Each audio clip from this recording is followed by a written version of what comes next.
So today we're going to paint our block letter. Hopefully you already have your E set up. I've got Leah's L and Zoe's Z for later. And I have my K, and I already did one kind of as a starter example. We're going to do some more to this.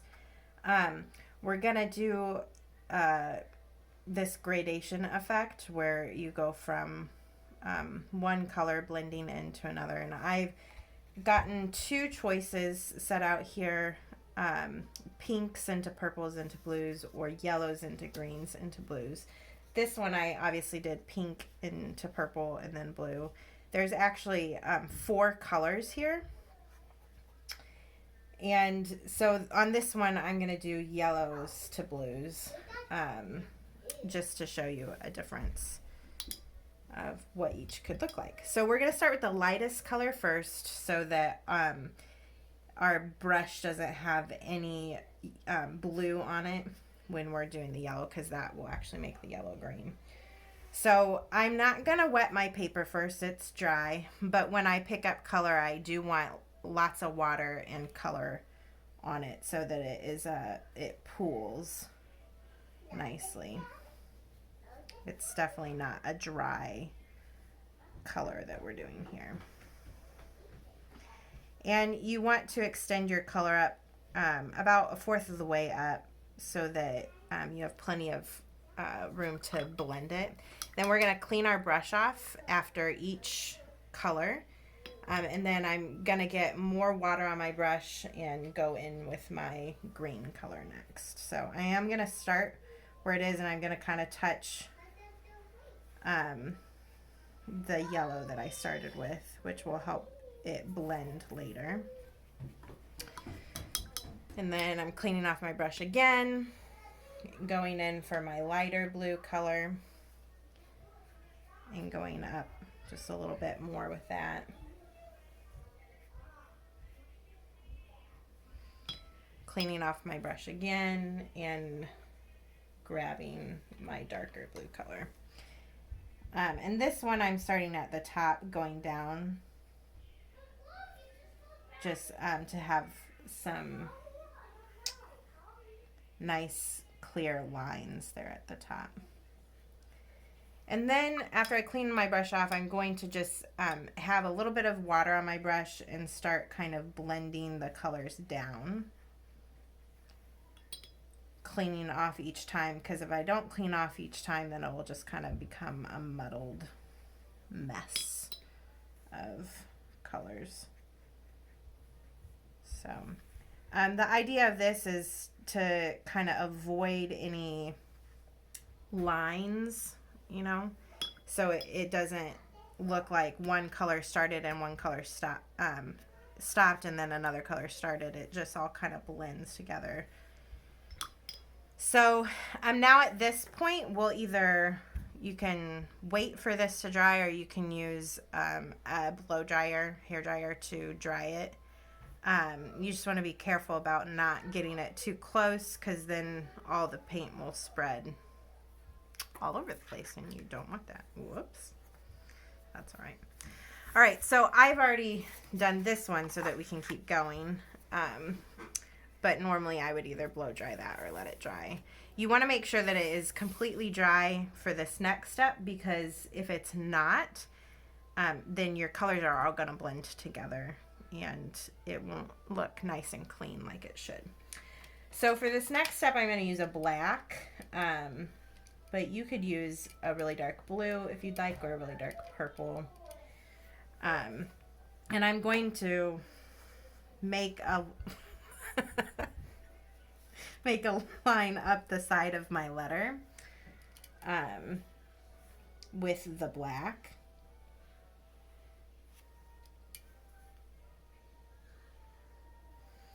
And this is actually going to be a tree trunk. So I'm going to start making the trunk a little bit bigger at the bottom. You don't want a whole lot of water on your brush for this part, just because the more water, the less the color will be nice and dark like this. So, but you do want enough that you're not getting lines like this. We want it to be nice and filled in with that nice dark color. Okay, so I've gotten my trunk done, and now with the same color, I'm going to go in and I'm going to just kind of start dotting on, almost dabbing the tree branches slash kind of leaves. You want it to be kind of sparse. If it's just one big painting, like where we're painting shapes versus kind of these dots, the trees won't look as realistic. So I'm kind of doing it just where like another branch might fall if you were looking at a kind of birch evergreen. Leah, I'm making the art video right now, so you have to wait with the game until later. Okay, and then I'm just going to keep doing that until I'm down near the bottom.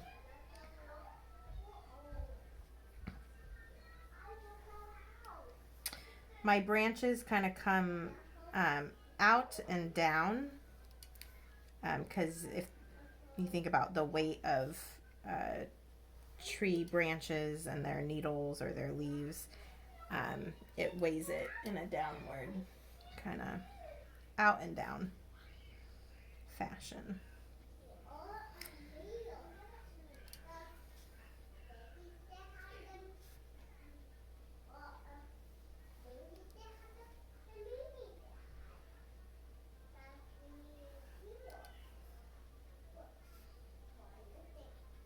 Okay, and then I'm going to stop there because if you're in a forest, not all tree branches go to the very bottom of a tree. And then if you'd like, you can make a couple of shorter trees over here.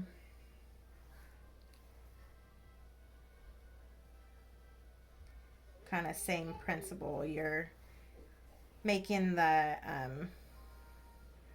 trunk first and then the branches off to the side.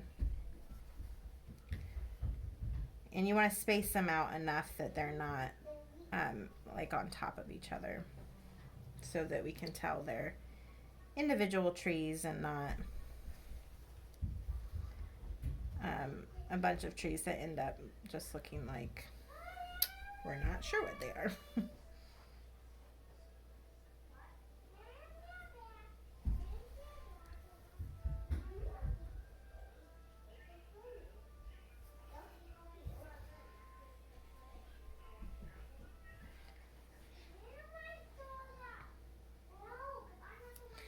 And then depending on what color you chose, if it looks more like a night sky, if you want to go back in with maybe some white acrylic paint, you could, dab some stars in there if you wanted to.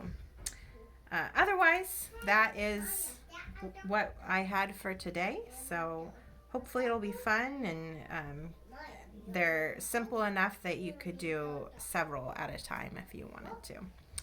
All right, let me know if you have any questions.